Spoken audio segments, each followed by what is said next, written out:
13. El 10º mandamiento es: no desearás nada que sea propiedad de tu prójimo, ni el animal, ni su finca, ni su yunta. No desearás absolutamente nada de tu prójimo. A este mandamiento se contrapone la 10ª plaga, la muerte de los primogénitos. Cuando busco alguna comparación para esta plaga, de momento no se me ocurre otra cosa. Quizás se les ocurra algo mejor a los que ponen más empeño en la búsqueda, que el hecho de que los hombres guardan todo lo que tienen para sus herederos, y entre estos ninguno es más querido que los primogénitos. Aquí se condena el codiciar la propiedad del prójimo. La codicia también quien arrebata recurriendo al hurto. En efecto, quien hurta la posesión del prójimo que no la apetezca. Pero sobre el hurto ya se dio anteriormente otro mandamiento, en el que has de incluir también la rapiña, pues la Escritura daría un mandamiento sobre el hurto callando sobre la rapiña si no hubiera querido darte a entender que, si merece castigo robar a escondidas, mayor lo merece arrebatar algo por la violencia. Por tanto, sustraer algo a quien no consiente, ya sea a ocultas, ya sea a las claras, tiene su propio mandamiento. En cambio, desear cualquier propiedad del prójimo, algo que Dios advierte en el corazón, no es lícito, incluso si buscas en ello una legítima sucesión. Además, los que quieren poseer bienes ajenos, con apariencias justas, tratan de que los moribundos los hagan herederos, pues ¿qué cosa parece más justa que poseer algo dejado en herencia a uno o poseerlo por derecho común? ¿Qué tienes tú que ver, hombre? Me lo dejaron, conseguí la herencia, te leeré el testamento. Nada parece más justo al avaro que estas palabras. Tú alabas al que parece poseer justamente, Dios condena al que codicia injustamente. Mira cómo eres tú. ¿Qué quieres que otro te haga su heredero? Ciertamente no quieres que tenga otros herederos, entre los cuales nadie es más querido que el primogénito.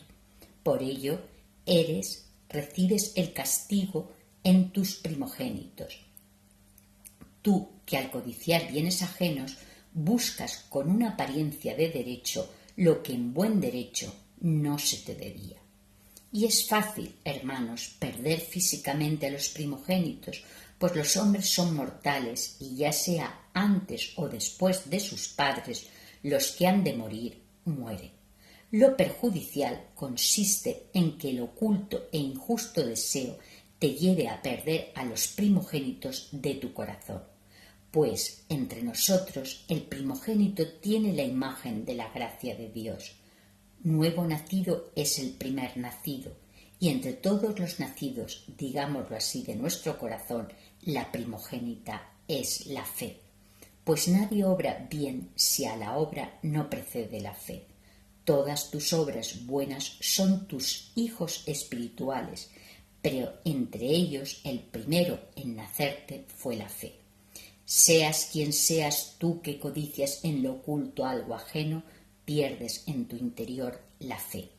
Pues en primer lugar serás sin duda un hipócrita, mostrándote complaciente no por amor sino para engañar, como si amaras a la persona que quieres que te constituya su heredero y amándola buscas que se muera y para verte en posesión de su herencia rechazas que tengas sucesor.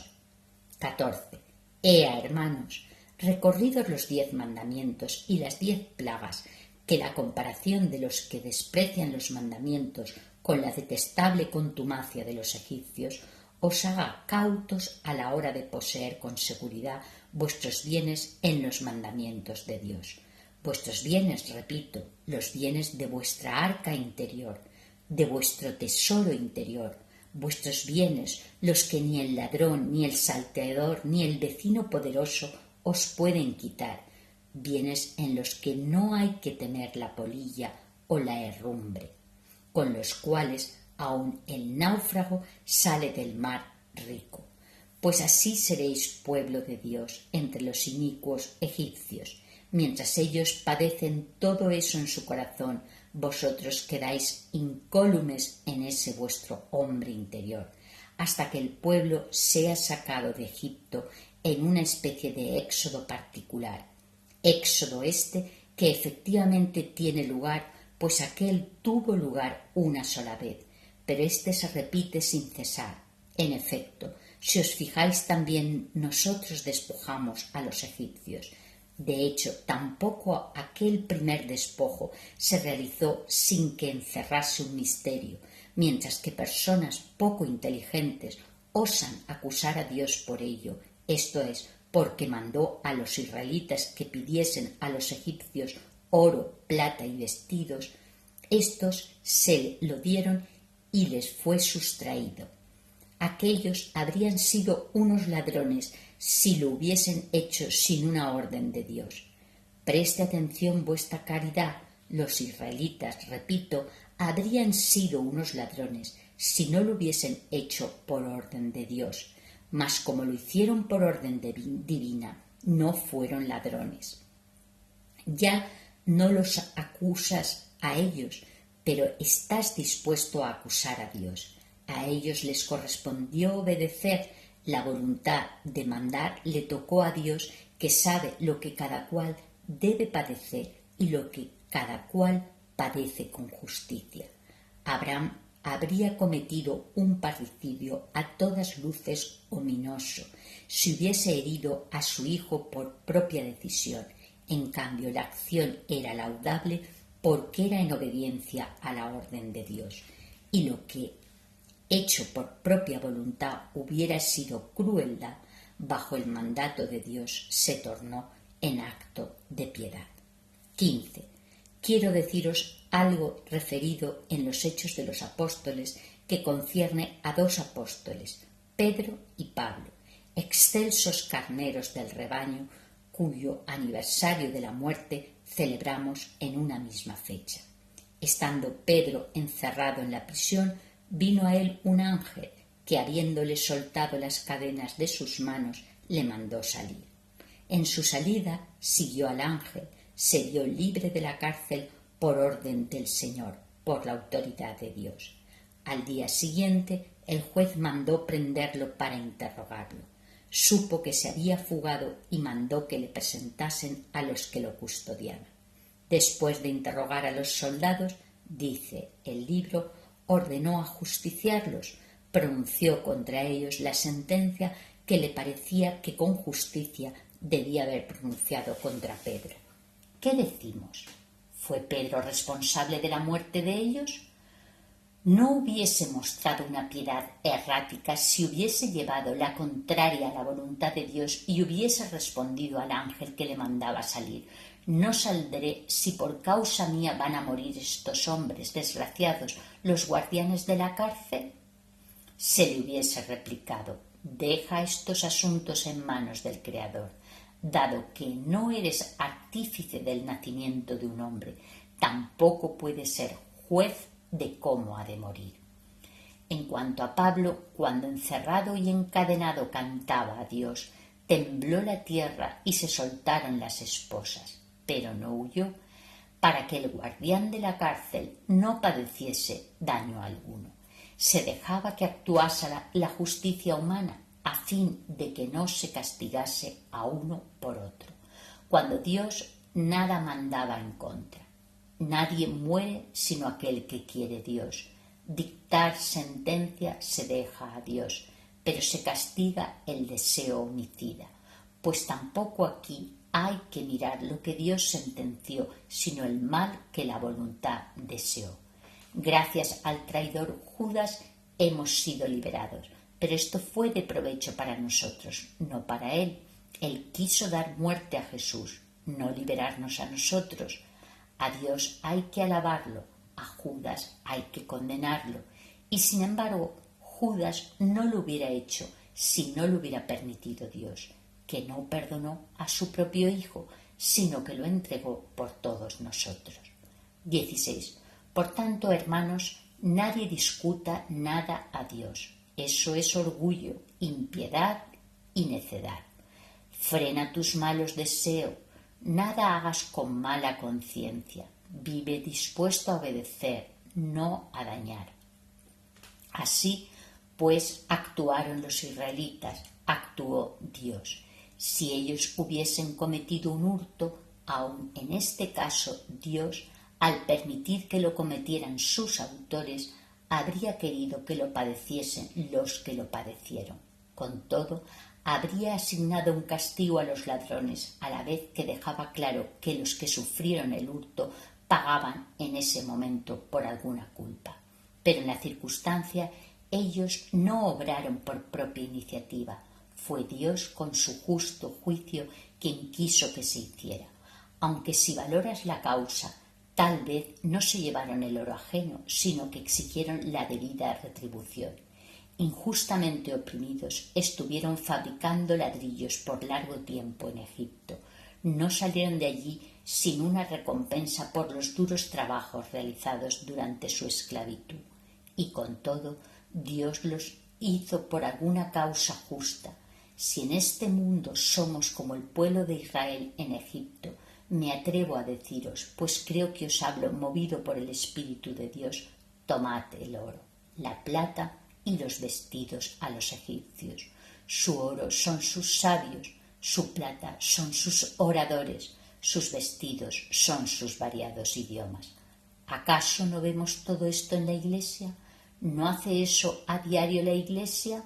¿Cuántos sabios del mundo creen en Cristo? Se sustrajo el oro a los egipcios. San Cipriano, en cuyo honor está erigido este altar, fue en algún tiempo oro o plata de los egipcios, y los vestidos con que en cierto modo se revisten los sentidos son las varias lenguas.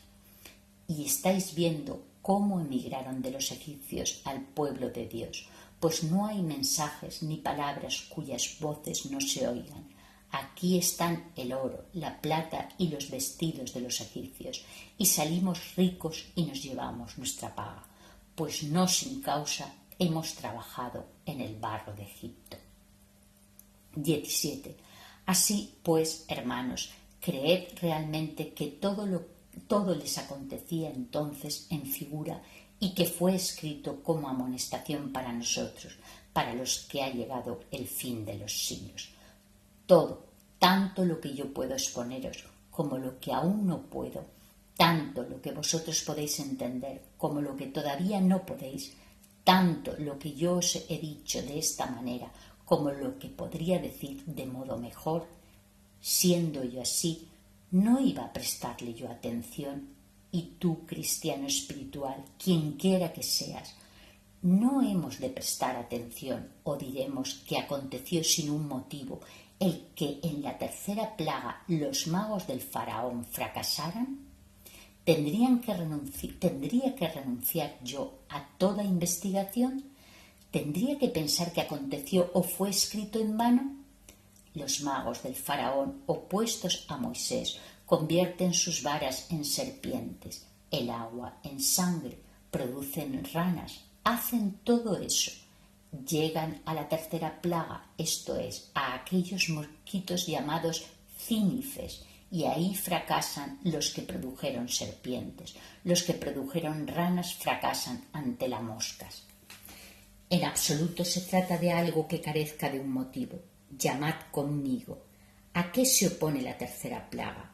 Al tercer mandamiento de Dios, en que se prescribe al pueblo la observancia del sábado, en el que se anuncia el descanso, en el que se recomienda la santificación.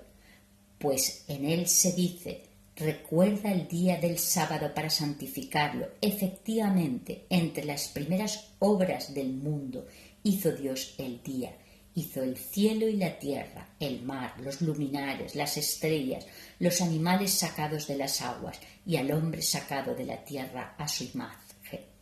Hizo todo eso, pero en ningún caso se oye que fuera santificado algo. Ejecutó esas obras en 6 días, pero es santificado el día séptimo en que Dios descansó. No santifica las obras y santifica el descanso.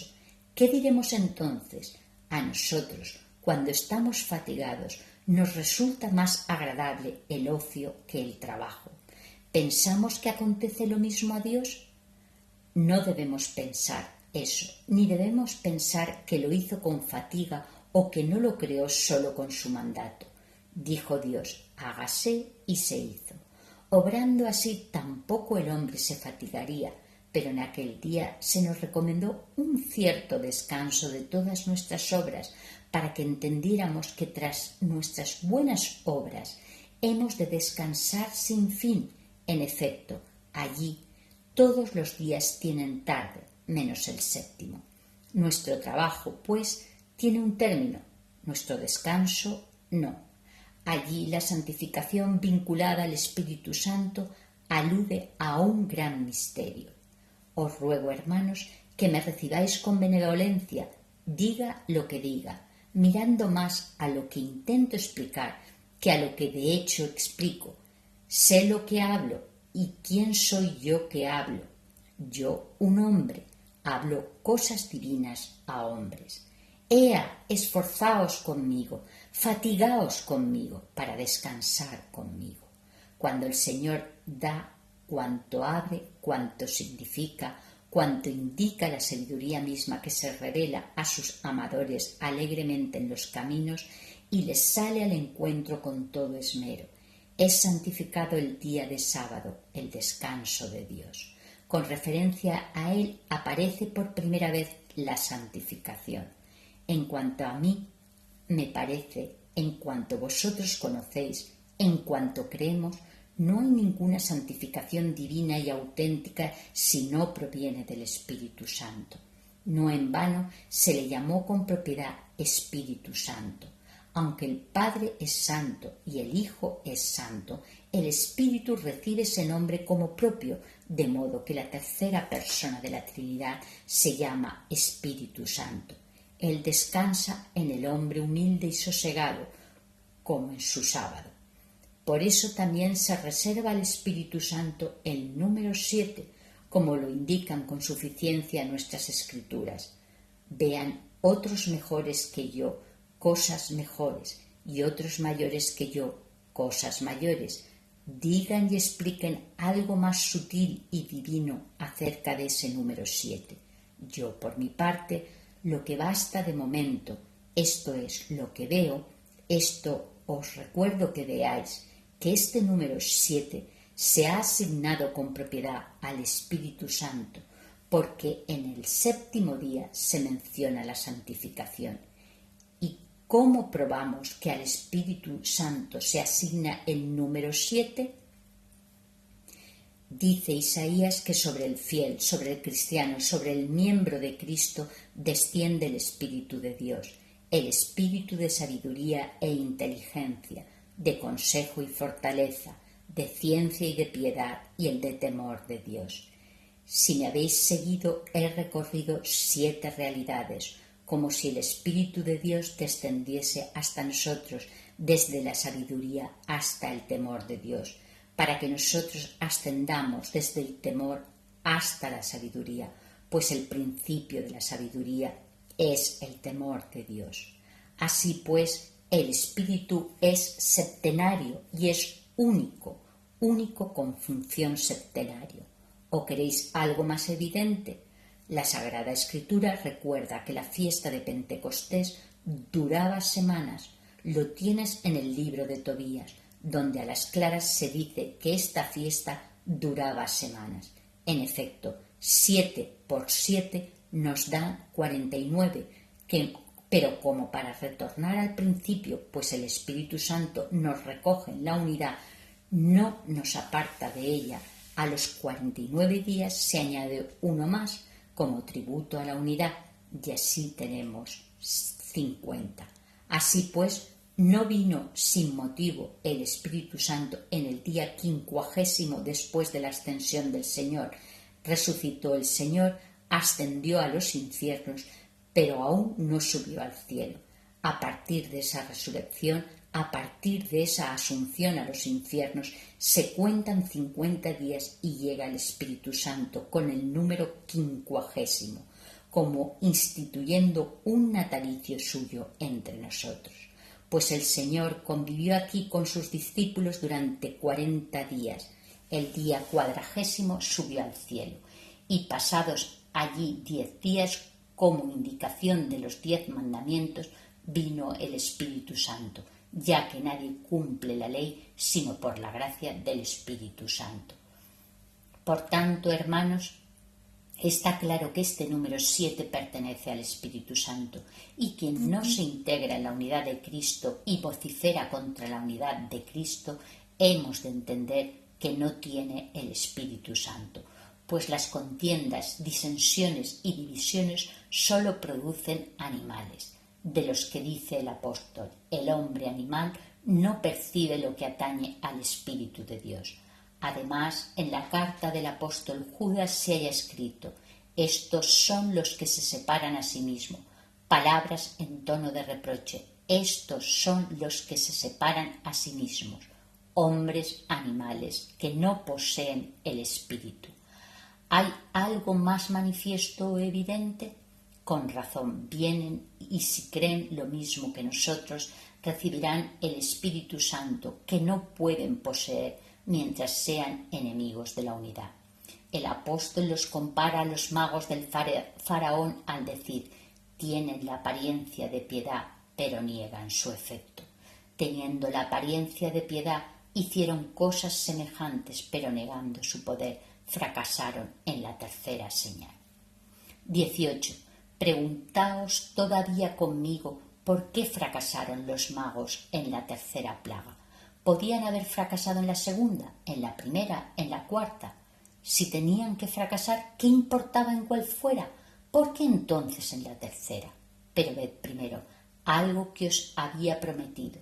Si el apóstol Pablo compara a los herejes con aquellos magos, tienen, dice, la apariencia de piedad, pero niegan su efecto, evita también a estos. De ellos son los que penetran en las casas y se llevan cautivas a las mujercillas cargadas de pecados, movidas por varios deseos, que siempre están aprendiendo, pero nunca llegan a la ciencia de la verdad. En efecto, oyen siempre el testimonio acerca de la Iglesia Católica y no quieren venir a ella. Están siempre aprendiendo, pues siempre están oyendo. En tu descendencia serán benditas todas las gentes, siempre están oyendo. Pídeme y te daré los pueblos como herencia tuya y los términos de la tierra como tu posesión. Siempre están oyendo. Harán memoria y se volverán al Señor todos los confines de la tierra y lo adorarán en su presencia todas las familias de los pueblos. Siempre están oyendo. Dominará de mar a mar y desde el río hasta los términos del orbe de la tierra. Están oyendo todo esto sin cesar, pero están siempre aprendiendo, aunque sin llegar nunca al conocimiento de la verdad. Ved ya lo que prometí, lo que el apóstol añade a continuación.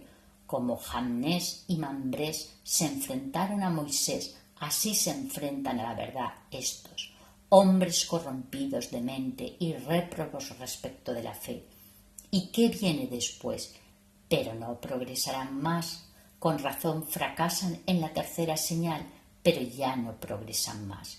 ¿Por qué no progresan? Pues la demencia de estos quedará patente a todos, como quedó la de aquellos. Ved ya por qué fracasaron en la tercera señal. Recordad que los que se oponen a la unidad no tienen el Espíritu Santo. Se acepta que los 3 primeros mandamientos del Decálogo se refieren al amor de Dios, entendiendo que los otros 7 se refieren al amor al prójimo. De modo que en las 2 tablas de la ley y en los 10 mandamientos se sustancian los 2 mandamientos que resumen los demás. Amarás al Señor tu Dios con todo tu corazón, con toda tu alma, con toda tu fuerza, y amarás al prójimo como a ti mismo. De estos 2 mandamientos penden la ley y los profetas. Refiramos entonces los 3 primeros mandamientos al amor de Dios. ¿Cuáles son? El primero: no tendrás otros dioses fuera de mí, al que se opone la plaga del agua convertida en sangre, por lo cual el sumo principio, el Creador, fue llevado a tomar la semejanza de la carne. El segundo mandamiento: no tomes el nombre del Señor tu Dios en vano. Se refiere a mi parecer a la palabra de Dios, que es el Hijo de Dios, pues hay un solo Dios y un único Señor nuestro, Jesucristo, por quien son todas las cosas. En oposición a la palabra aparecen las ranas. Advierte cómo las ranas se oponen a la palabra, el estrépito a la razón, la vaciedad a la verdad. El tercer mandamiento referido al sábado pertenece al Espíritu Santo por la razón de la santificación que apareció por primera vez en el sábado, algo que os recomendé con cuanto entusiasmo pude. A ese mandamiento se opone la inquietud que se advierte en los mosquitos que nacen de la corrupción y se meten por los ojos, razón por la cual se dice que aquellos son hombres de espíritu corrompido. Por eso fracasaron en esta tercera señal quienes, por ser enemigos de la unidad, no poseen el Espíritu Santo. Esto lo realiza el Espíritu Santo como castigo, pues hace unas cosas como gracia y otras como castigo. Unas cosas las hace llenando y otras abandonando. Finalmente, para que, por la misma confesión de los magos del faraón, podamos reconocer con toda claridad cómo fue llamado en el Evangelio el Espíritu de Dios, consideremos el nombre que recibió. Cuando los judíos injuriaron al Señor al decir: «Este no arroja a los demonios, sino en Belcebú, príncipe de los demonios», Él les replicó: «Si yo arrojo los demonios con el Espíritu de Dios, sin duda ha llegado a vosotros el reino de Dios». Otro evangelista narra eso mismo de esta manera: «Si yo arrojo los demonios en el dedo de Dios, a lo que uno llama Espíritu de Dios, lo llama el otro dedo de Dios. Luego el Espíritu de Dios es el dedo de Dios. Por eso se dio la ley escrita por el dedo de Dios, ley dada en el monte de Sinaí, 50 días después de sacrificar el cordero. Celebrada la Pascua por el pueblo de los judíos, se cumplen 50 días después de la inmolación de la oveja y se otorga la ley. Escrita por el dedo de Dios, se cumplen 50 días después de la muerte de Cristo y viene el Espíritu Santo, esto es, el dedo de Dios. Demos gracias a Dios que oculta las cosas con providencia y las descubre con suavidad. Mirad cómo hasta los magos del faraón lo confiesan con toda evidencia. Al fracasar en la tercera señal dijeron: «El dedo de Dios está aquí». Alabemos al Señor, dador del entendimiento, dador de la palabra. Si todo esto no estuviese envuelto en el misterio, nunca lo investigaríamos con esmero, y si no lo investigáramos con esmero, no lo encontraríamos con tanta satisfacción.